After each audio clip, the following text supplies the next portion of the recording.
Hello अस्सलाम वालेकुम this is Reema from my channel Reema and Ammu's life. তো আজকে আরেকটা নতুন ব্লগ নিয়ে চলে এসেছি। আজকাল খুবই রেগুলার ব্লগস হচ্ছে আমি বুঝতে পারছি, বাট কিছু করার নেই, যেহেতু বলেছি যে লাইফস্টাইলে একটু চেঞ্জেস এনেছি, ওয়ার্কআউট করছি সাথে স্টুডিও আর মানে অনেক কিছু মিলিয়ে তেমন একটা ব্লগ করতে পারছি না, বা ব্লগ করলে দেখা যায় যে শরীরের এইখানে ব্যথা, তো আর এডিটিং করার আর এনার্জিটা থাকছে না। ঘুম থেকে উঠেই যেহেতু স্টুডিওতে এভরিডে আমাদের রাশ থাকছে, তো সবাই অনেক বেশি বেশি করে দোয়া করবেন যে আমাদের স্টুডিওটা এত ভালো, মানে প্রথম থেকেই তো ভালো চলছে, বাট এখন যেহেতু 1-1.5 বছর হয়ে গিয়েছে বিজনেসের, আরো বেশি বেশি বেশি ভালোভাবে চলছে।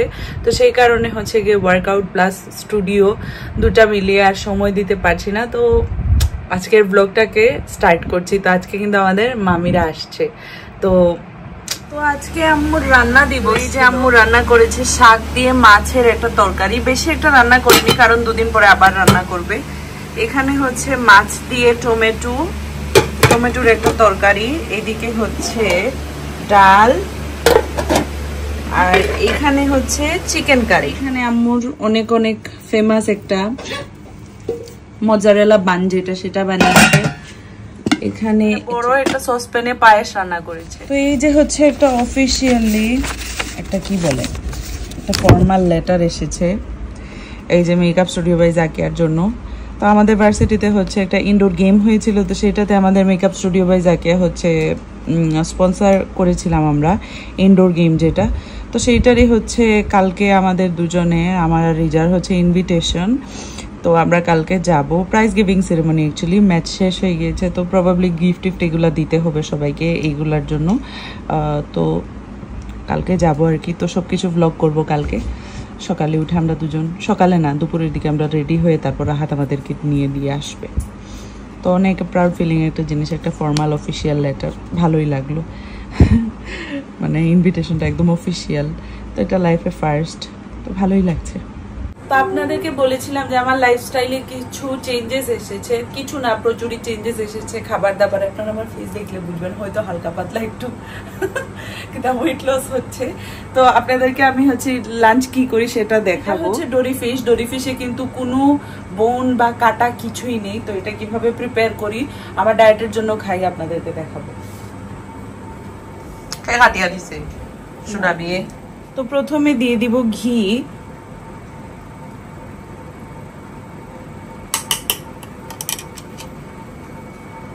তারপর দিব পাপরিকা, তারপর দিয়ে দিব গোলমরিচের গুঁড়া, এখন দিয়ে দিব রসুন গুঁড়া,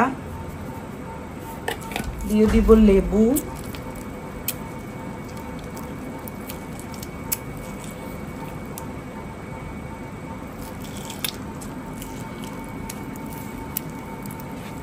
হালকা একটু লবণ, যেহেতু এটা সামুদ্রিক মাছ, বেশি লবণ দিলে অতিরিক্ত নোনতা হয়ে যায়।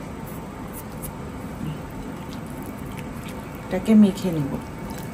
তো এই যে এটাকে বেকিং ট্রেতে ট্রান্সফার করে নিব। আপনারা যদি এটা খান তাহলে চাইলে ফ্রিজেও রাখতে পারেন কিছু সময়। আমি সবসময় যখনই খাই আমার খুব বেশি খিদা লেগে যায়, তাই আমি আর এত বেশি ম্যারিনেট করে রাখি না। আমারটাও কিন্তু খুবই মজা হয়, এরকম অনেক মজা।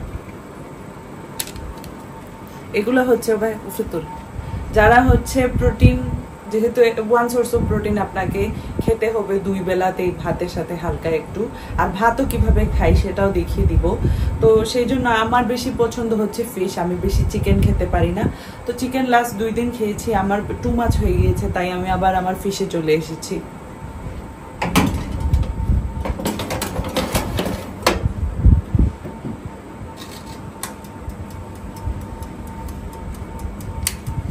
তো এই যে এটাকে 20 মিনিটস দিয়ে দিলাম 200-এ, আস্তে আস্তে হবে।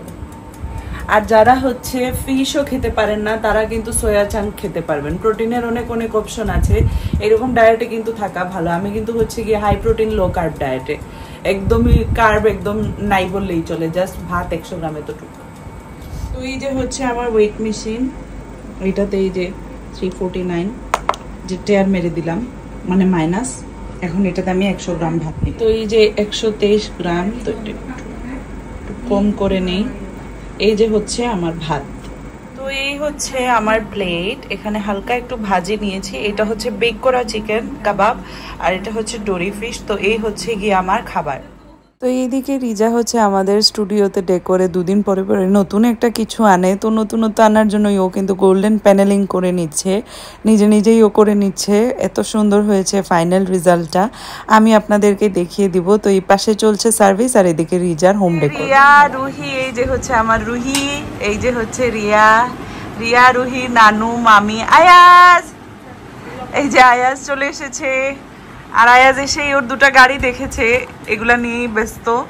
তো মামিরা হচ্ছে আমাদের সাথে 2 রাত থাকবে, তো এটা নিয়ে আমরা খুবই এক্সাইটেড। আর মামির হেয়ার কালার ফেড হয়ে গিয়েছে, এবার আমরা মামিকে আরেকটা সুন্দর একটা ব্রাইট হেয়ার কালার করে দিব। আর এই যে সাবস্ক্রাইবাররা গিফট পাঠিয়েছেন, মানে নিয়ে এসেছেন, এই যে রাফায়েল, ওইটা আমার ফেভারিট। আর এই যে ফেরারো রোসার একটা তো আমি আজকে খাবো ডায়েট ভেঙে হলেও, কারণ এই রাফায়েল ওইটা আমার এত পছন্দের একটা চকলেট। ওটা কুল সেম না নি?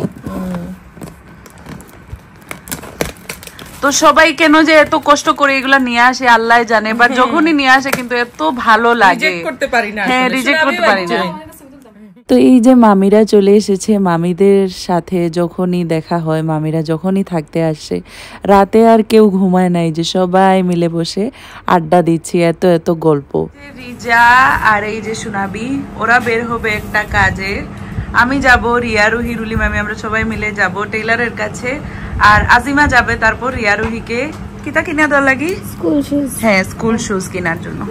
তো মামি এখানে আসলে একটু বাজার সদাই করতে পছন্দ করে, যেহেতু ওনাদের সাইডে মানে ওনার মন মতো, মামির মন মতো কিছুই পায় না, রিয়া রুহি ওদের মন মতো কিছু পায় না। তো এখানে আসলে অনেক শপিং টপিং হয়। ওইসে বাজারও যাইরা কি পাইস। এই যে সবার সাথে দেখা হয়ে গেছে, এই যে মামির নতুন হেয়ার কালার। মামি চাই না আমার ভাই, এই মামিরা রেডি করে মানে সব প্রিপারেশন শুরু করে দিয়েছে, ওরা চলে যাবে। কিন্তু আয়াজের কিন্তু গাড়ির বক্স এসেছে, কিন্তু গাড়ি নাকি আসে নাই। এটা তুমি কি করলা? আমি কইরাম মনে আয়াজ শয়তানি করার তাহলে। এই যে দেখুন আয়াজের মুখ, সব পুজো সারপ্রাইজ। তো শয়তানি করতাই নাই, তো আমি আনাইরা মুরাদরে দিয়া সব পুজো দেখি মুরাদে আনে সব পুজো। আর খালি মার কুলে কুলে তা পাইনি, আমরা খাতে তাই পাইনি। ওই ওই রিয়া রই তো সব মুছতে হইব, সব মুজো চাইতে পারতা না, তো তুমি চাইছো না, চাইতে পারতা না। এই কলিং বেল দে রেখে দেখো, দেখো সাইন এখন ফার। ওয়াও বাবা আপনি কুলে দিতে মাথায় না।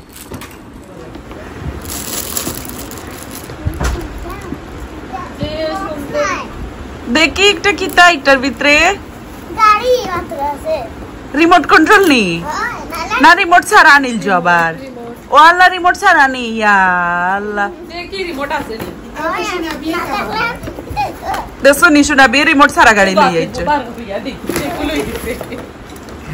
দেখি ব্যাটারি আছে নি করো আগে দেখি। ও তো খুশি নি আয়াজ, সুন্দর নি গাড়ি। আর বন্দুক খাই কুলতো, বন্দুক তুমি খুলে দাও।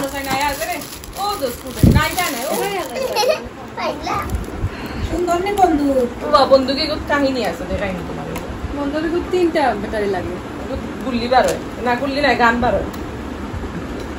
হাসানি তো যে স্যার একটু নতি মারি দিব। না না বন্দুক আনছি না রে বাবা, যে দুঃখ মিলে আওয়াজ করে সকলাকে রাহাতে আমরা।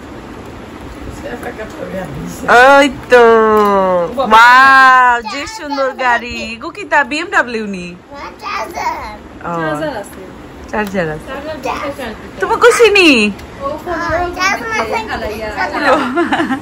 সুনাবি দেওরকে কুলে নিয়েছে। সুনাবি দেওর কুলো রিমাই কর না না, সুনাবি দেবরকে কুলে নিয়েছে। দেওর নাই। ভিডিওতে চলে এসেছি, ভিতরে একটা ফেসিয়াল চলছে আর তারপর আরেকটা হেয়ার কালার আসবে। তো এর মাঝে হচ্ছে আজকে আম্মুর হেয়ার কালার হবে। নানি রিজা অনেকদিন পর আম্মুর অ্যাকচুয়ালি রুটসের সব কালার টালার সব কিছু চলে গিয়েছে, তো আম্মুর হেয়ার কালার হবে। সাথে হচ্ছে যারাই কালার করে আমরা সবাইকে সাজেস্ট করি ক্যারাসেল ট্রিটমেন্টটা সাথে করতে, বা যাদের সময় নেই 1-2 দিন পরে এসে করতে, কারণ হচ্ছে কালার করার পর চুল অনেক ড্যামেজ হয়ে যায়। এটা হচ্ছে একটা ওয়ার্ল্ড ওয়াইড নোন একটা ফ্যাক্ট, ইউনিভার্সাল ট্রুথ। তো কালার করার পর যে চুলটা ফুলে যায়, শাইনটা চলে যায়, চুলে একটা ড্রাইনেস আসে, বেশি বেশি জট পেকে যায়, তাদের জন্যই হচ্ছে ক্যারাসিল ট্রিটমেন্ট। তো আজকে দুইটাই হবে আম্মুর। তো আপনাদেরকে বিফোর আফটার দেখিয়ে দিব। নানি রিজা তাহলে নেল পলিশ দেখি। তো এই যে হচ্ছে আম্মুর বিফোর হেয়ারে দেখুন নিচে কালার, মাঝখানে কালার নেই, মানে কীরকম জানি একটা বিষয় হয়ে গিয়েছে। কিন্তু এই যে দেখে নিন আপনারা এন্ড রেজাল্ট, এত সুন্দর হয়েছে হেয়ার কালার, সবগুলা চুল সমানভাবে কালার, একটা খুবই সুন্দর একটা ফুল হেড হাইলাইটস হয়েছে আম্মুর। আর আম্মুর ফেসটাকে একদম ব্রাইট লাগছে। যে আমাদের প্যানেলিং রিজা যেটা করছিল সেটা কিন্তু কমপ্লিট হয়ে গিয়েছে। আর এই যে হোয়াইট যে আপনারা একটা প্ল্যান্ট দেখতে পাচ্ছেন, এটা কিন্তু রিজা নতুন এনেছে। এটা হচ্ছে আমাদের স্টুডিওর ডেকোরের নতুন একটা এডিশন। তো কেমন লাগছে গোল্ডেন প্যানেলিংয়ের পরে সবাই অবশ্যই জানাবেন। আমার কাছে তো দেখে লাগছে অনেক বেশি ব্রাইট লাগছে। তো আর এই যে আমাদের নানু কিন্তু আছে, মামিরা কিন্তু এই মুহূর্তে কিন্তু চলে গিয়েছে, আমি ভিডিও করতে পারিনি, বাট নানুকে আমরা রেখে দিয়েছি। আজিমা রাহাত আমরা যাব মাজদা।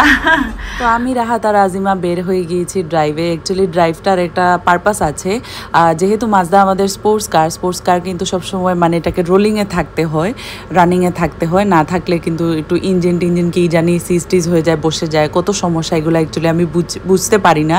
তো সেটাই করতে আমরা বের হয়ে গিয়েছি। তো এই যে আমাদের একটা ইনস্ট্রুমেন্ট চলে এসেছে। অ্যাকচুয়ালি এখানে একটা সিট টিট ছিল আর অনেক কিছু ছিল, রাহাত এগুলো খুলে এটাকে পেইন্ট করে ব্ল্যাক করবে। তো এই যে উপরে আমাদের যে রুম লাস্ট দিন দেখিয়েছিলাম, দুইটা সেপারেট রুম, এটাকে ভেঙে এখন এক জায়গায় করা হয়েছে। তো আস্তে আস্তে আমাদের জিমটা রেডি হচ্ছে। যে জিমটা আপনাদেরকে তো দেখিয়ে দিলাম কতটুকু কাজ এগিয়েছে। অ্যাকচুয়ালি আমাদের বাসার আমি লাস্ট যেদিন দেখিয়েছিলাম অনেকে কিন্তু কনফিউজ হয়ে গিয়েছিল যে জিমটা কিসের জন্য, এটা কি মেয়েদের জন্য না ছেলেদের জন্য না কি। তো এটা আসলে মেয়ে ছেলে কারোর জন্যই না, এটা জাস্ট আমাদের জন্য, আমার ফ্যামিলির মানুষের জন্য। এটা আমাদের একটা হোম জিম। আমাদের বাসায় তো স্পেস নেই, তাই আমরা একদম আমাদের বাসার যে ছাদের উপরে 5 তলার উপরে আমরা আমাদের একটা পার্সোনাল হোম জিম একটা রেডি করছি, একদম প্রফেশনাল সব মেশিনস দিয়ে, সব কিছু দিয়ে। তো আমরা দুইটা রুম ছিল, তো দুইটা রুমকে ভেঙে আমরা এক জায়গায় করেছি। এক জায়গায় করে এখন হচ্ছে গিয়ে আস্তে আস্তে ফ্লোরিং টোরিং শুরু হবে, তারপর একটা একটা করে ইনস্ট্রুমেন্ট আসবে। কিছু জিনিস চলে এসেছে, যেমন ডাম্বেল এসেছে, তারপর আপনাদেরকে একটা মেশিন দেখিয়েছি বাইরে সেটা, তো আরও মেশিনসগুলো আসছে। তো আস্তে আস্তে আস্তে আস্তে আমরা আমাদের জিমটা রেডি হয়ে যাবে। তো জিমটা রেডি হয়ে গেলে একটা জিনিস ভালো হবে যে সব সময় হচ্ছে মানে বাইরে গিয়ে আপনি কতদিনই জিম করে নেবেন, বাইরে মানে যেতে যেতে আসতে আসতে জিমটা অলরেডি হচ্ছে কি অনেক কষ্টের একটা জিনিস। উঠে গিয়ে রেডি হয়ে জিম করতে এত আলসি লাগে, তো আপনি বাইরে গিয়ে আর কতদিনই বা জিম করে নেবেন, আপনার যতই ডেডিকেশন থাকুক আপনি কতদিনই জিম করে নেবেন। তো এটা একটা ভালো বুদ্ধি যে বাসার ভিতরেই জিম করে নেওয়াটা কিন্তু একটা বুদ্ধিমানের কাজ আমি মনে করি। অনেক সেলিব্রিটিরাও কিন্তু ঠিক আছে বাইরে গিয়ে ট্রেনিং করে, কিন্তু বাসাতেও একটা ছোটোখাটো জিম রেখে দেয়, কারণ অনেক দিন এরকম হয় যে বাইরে যেতে ভালো লাগে না, গিয়ে জিম করতে ভালো লাগে না। আর ঘরে জিম থাকলে আমরা আর এগুলো এক্সকিউজও দিতে পারবো না যে আজকে তো বাইরে যেতে হবে, ভালো লাগছে না, এটা সেটা, মানে চূড়ামির আর কোনো পথ থাকলো না। তো এটা কনফিউশনটা ক্লিয়ার করে দিলাম যে এই জিমটা কারোর জন্য না, এটা হচ্ছে আমাদের জন্য। হ্যাঁ, বাট অবভিয়াসলি কেউ যদি পার্সোনাল ট্রেনার হিসাবে, যেহেতু রাহাত হচ্ছে গিয়ে এখন ট্রেনিং করছে, অনেকেই বলছে যে রাহাত কি ট্রেন করবে। হ্যাঁ, আপনারা যদি পার্সোনালি যদি মানে কোনো ট্রেনার যদি বা কিছু যদি ট্রেনড আপ হতে চান, তাহলে আপনারা আমাদের জিমে এসে রাহাতকে আপনারা ট্রেনার হিসাবে বুক করতে পারেন। তো সেটা হচ্ছে আলাদা বিষয়, সেটা হচ্ছে অন্য জিনিস। তো সেটা যদি চান আপনারা অবশ্যই করতে। দেখুন ঘরের কি অবস্থা, আর এই যে দেখুন এটা হচ্ছে কি আমি The princess, এই যে লিখা The princess। আচ্ছা, তো হোয়াটএভার, এই সব জিনিস হচ্ছে কি এগুলা থাকে আমাদের একটা রুম আছে, সেখানে থাকে এই সব জিনিস। কিন্তু এগুলা এখানে কেন? কারণ হচ্ছে আমাদের জিমের যে রুম সেটাতে হচ্ছে এখন ভাঙাভাঙি চলছে, তো জিমের সব জিনিস নিচে আনতে হয়েছে। আর জিম করতে তো অবশ্যই অনেক স্পেস লাগে, তো আমরা আমাদের একটা রুম খালি করে ফেলেছি, পুরোটাই কাপড় চোপড় সব কিছু এইখানের মধ্যে একদম রেখে দিয়েছি। দেখাই আমরা এখন আপাতত কই জিম। যে আমাদের হচ্ছে গিয়ে ডাম্বেলস সব চলে এসেছে, এই যে আমাদের বেঞ্চ চলে এসেছে, এই যে হচ্ছে আরো ডাম্বেলস, তারপরে এই যে হচ্ছে ট্রেডমিল। তো এইটা হচ্ছে কি আপাতত আমরা এখানেই হালকা পাতলা হচ্ছে জিম টিম করে নিচ্ছি, কারণ কিছু করার নেই। আর রাহাত আমাদেরকে সব কিছুর আগেই হচ্ছে গিয়ে চালু করে দিয়েছে জিম। আমি বলেছিলাম যে তুমি একটু রেডি হওয়ার পর আমাদেরকে না, ও মাঝখান থেকে আমাদেরকে নিয়ে গিয়েছে। এখন হচ্ছে উপর থেকে সবগুলা জিনিস হচ্ছে গিয়ে আবার শিফট করতে হয়েছে এখানে। আর এখন হচ্ছে আমাদের জিমটা রেডি হলে, এগুলো তো কিছুই না, এগুলো জাস্ট ইনিশিয়াল, ইভেন ডাম্বেলসও পুরো সেট আসেনি। তো এইসব কিছু হচ্ছে আবার উপরে যাবে রুমটা রেডি হওয়ার পর। তারপর আরও প্রচুর মেশিনস আসবে, ট্রেডমিল আসবে, অনেক জিনিস আসবে। তখন থেকে হচ্ছে আপনাদেরকে একটা ওয়ার্কআউটের রুটিন দেখাবো, আম্মু কীভাবে জিম করে, আমি কি করি, রাহাত কি করে, বড় ভাইয়া কি করে, সোনাবি কি করে। সোনাবিও কিন্তু আমাদের সাথে জিম করে। তো সব কিছু হচ্ছে আপনাদেরকে তখন শেয়ার করতে পারবো। নতুন নতুন কন্টেন্ট আসবে যখন আমাদের জিমটা রেডি হয়ে যাবে। আসলে রাতের ডিনার ছাড়া আর কিছুই দেখানোর মানে থাকে না। আর এখন হচ্ছে গিয়ে রাতে কন্টেন্টের অভাব হবে না, পুরো ওয়ার্কআউট দেখাতে পারবো, পুরো খাবার দাবার সব কিছু দেখাতে পারবো। সোনাবি, আমি, আম্মু, রাহাত, আমরা সবাই হচ্ছে আমাদের জিমের এটায়ারে সবাই রেডি। এটা আজকে সোনাবি কিনে নিয়ে এসেছে, এত কিউট লাগছে। একটা হাইলো টি শার্ট থেকে সোনাবি পিছিয়ে ঘুরো, এই যে পিছনের সাইড একটু লম্বা। তো এই যে সোনাবির নতুন আউটফিট নিয়ে আমরা সবাই আজকে জিম করতে যাব। আম্মু কই? এই যে দেখুন রিজার হাতে একটা মশা মরে গিয়েছে, যে বাজে লাগে। আচ্ছা, তো এটা হচ্ছে গিয়ে, হ্যাঁ এটা হচ্ছে গিয়ে রিজার হাতে একটা সেলাই করা হয়েছে। কেন সেলাই করা হয়েছে? কারণ ওর হাতে হচ্ছে এই যে এরকম অ্যালার্জি, এইটা ওর পিঠেও হয়ে যাচ্ছে, আবার একটু একটু করে ফেসে উঠে যাচ্ছে। তো কি করেছে, মানে ডার্মাটোলজিস্টের কাছে গিয়েছিল, তো উনি বলেছে যে এগুলো নাকি জেনেটিক্স। তারপরে উনি একটা টেস্ট করেছে, তখন এই টেস্টের সময় হচ্ছে ওর চামড়াটা কেটে নিয়ে ওকে এরকম সেলাই করে দেওয়া হয়েছে, যেটা হচ্ছে এই মাসের লাস্টে দিয়ে খোলা হবে। তো ওর চামড়াটা টেস্ট হয়ে আসবে, তারপর গিয়ে আমরা বুঝতে পারবো যে এইটা কি কখনো যাবে নাকি এটা সারা জীবন থেকে যাবে। নানি, তো এই জন্যই অ্যাকচুয়ালি এই সেলাই এটা করা। আজকের ভিডিওটা বাস এতটুকুই। এত হাতে ব্যথা করছে কি বলবো। তো আজকের ভিডিওটা বাস এতটুকুই। তো সবাই লাইক করতে ভুলবেন না, কমেন্ট করতে ভুলবেন না, আর সাবস্ক্রাইব করতে তো ভুলবেনই না। আর আমার ফেসবুক পেজ রিমাইন আম্মুজ লাইফে গিয়ে অবশ্যই একটা লাইক আর ফলো দিয়ে রাখবেন। আর যদি শুনেন ভিডিওতে হাতে আর পায়ে ব্যথা করার কথা বলছি, তাহলে বুঝবেন যে এটা জিমের জন্য আলাদা কোনো অসুখ বিসুখ কিছুই নেই আমার। তো আসসালামু আলাইকুম, বাই।